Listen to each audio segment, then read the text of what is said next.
যেমন অপারেটর হয় জাতির জনকে পুষ্পাঞ্জ অর্জন করার জন্য আসে হয়। আমরা এবার করছিলাম আমরা যারা বসবাস করি আমরা সামনে গিয়ে করেছেন ভালো ভালো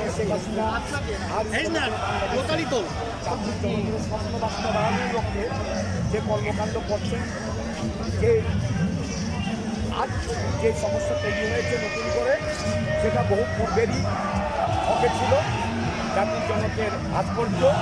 আমরা আমাদের ডেভেলপারদের পক্ষ থেকে এটার ঘৃণা জানাই, প্রতিবাদ করি এবং জননেত্রী শেখ হাসিনার হাতকে শক্তিশালী করার জন্য, ভাস্কর্য রক্ষার জন্য ব্যবহার করার জন্য পর্যায়ে সমগ্র বাংলাদেশে শেখ হাসিনা আপনাদেরকে ধন্যবাদ।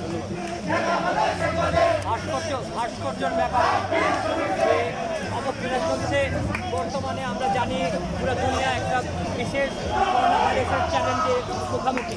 সেই জায়গায় আমাদের জননেত্রী শেখ হাসিনার প্ল্যানিংয়ের ফলে এবং পর্যাপ্ত পদক্ষেপের ফলে আমরা আমাদের দেশে, আপনারা সবাই জানেন, এই করোনা ভাইরাসকে আমরা প্রতিহত করতে পেরেছি এবং অনেকাংশে এই দেশের সবাই বলছে যে পুরো বিশ্ব বলছে কীভাবে বাংলাদেশের মানুষ এত কম মৃত্যুর সংখ্যা এবং কীভাবে এই করোনা ভাইরাসকে প্রতিহত করতে পেরেছে। এই জন্য আমরা জননেত্রী শেখ হাসিনাকে ধন্যবাদ জানাই। বর্তমানে পদ্মা সেতু ওপেন হয়ে গিয়েছে। একই সময় আর অন্য কোনো ইস্যু না পেয়ে কিছু বিরোধী দল একটি ভাস্কর্যর একটা ইস্যু তুলে এই দেশে জনমানুষকে বিভ্রান্তি করতে চেষ্টা করছে। এটাই হচ্ছে কথা।